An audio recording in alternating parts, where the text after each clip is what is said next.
माझं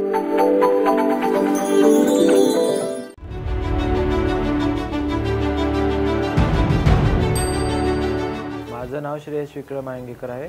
माझं नीट 2024 मध्ये 705 आउट ऑफ 720 स्कोर येत आहे. मी प्रॉपर लातूरचाच आहे. माझे आई वडील दोघंही डॉक्टर आहेत आणि माझी दीदी पण RCC मध्येच होती आणि आता ती डॉक्टर झालेली आहे. माझे आई वडील, जसं की मी सांगितलं की माझे आई वडील डॉक्टर आहेत, त्यांना बघूनच मी पण इन्स्पायर झालो. माझी दीदी डॉक्टर आहेत व ते मोटिवेशन होतंच घरी. मग मी नीटच्या प्रिपरेशनसाठी RCCची टेस्ट सिरीज जॉईन केली.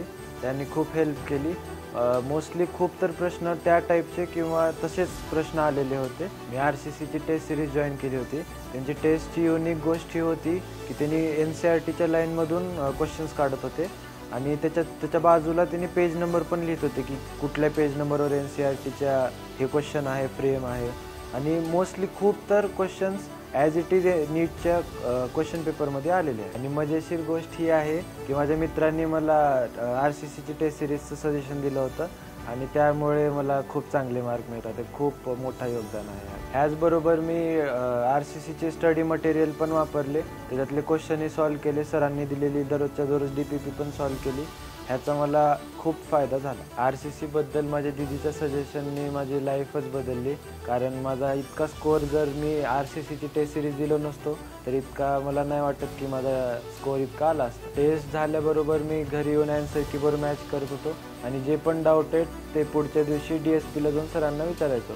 सरांनी खूप डाऊट क्लिअर केले आणि मला असं वाटतंय की जेवढं तुमचं नीटचं प्रिपरेशन आहे त्याच्याबरोबरच तुम्हाला मोटिवेशन पण तेवढं पाहिजे, जे की आम्हाला सरांकडून मिळालेलं आहे. माझा स्टडी रुटीन असा होता की मी दररोज 8 ते 10 तास रेग्युलरली स्टडी करत होतो. कधी कधी ते जास्ती होत होतं. परीक्षेच्या 1-2 महिन्याआधी झालं जवळपास 10-12 तास 14 तास होत होतं. स्टार्टिंगपासूनच फिजिक्सला खूप वेळ देत होतो आणि माझ्या डोक्यात फिक्स होतं की बायोसाठी NCERT करायची आणि नंतर RCCच्या बुकलेटमधून मागून क्वेश्चन सॉल्व करायचे. केमिस्ट्रीसाठी इनऑर्गॅनिक आणि ऑर्गॅनिकसाठी मी NCERTच फॉलो केली आणि जे पण क्वेश्चन होते ते RCCच्या मॉड्यूलमधून सोडवत होते. आणि फिजिक्सला मात्र मी आधीपासूनच खूप भर दिलेला होता. जेवढे क्वेश्चन मिळतील, जेवढी थिअरी वगैरे मिळेल मी ते करत होतो. जसं जसं नीटची एक्झाम जवळ येत होती तसं नर्वसनेस पण वाढत होता. पण RCCच्या इतक्या टेस्ट झाल्या की ती भीती मरूनच गेली. नीटसारख्या कॉम्पिटिटिव्ह एक्झामची जर आपल्याला तयारी करायची असेल तर आपल्याला कुठल्याही इन्स्टिट्यूटकडून एक्सपिरियन्स्ड फॅकल्टी, तिथले टेस्ट NCERT बेस्ड असायला पाहिजेत, डाऊट सॉल्विंग सेशन्स व्हायला पाहिजेत.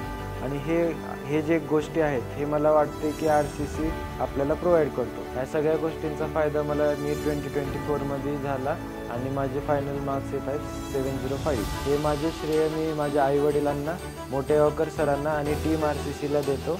त्यामुळेच माझा हा स्कोअर अचीव झालेला आहे. Thank you Motegaonkar sir, thank you team RCC, दिलसे RCC. जपली उत्तम निकालाची कायम परंपरा, जपली उत्तम निकालाची कायम परंपरा. RCC म्हणजे युगानुयुगे उत्तुंग यशोधारा.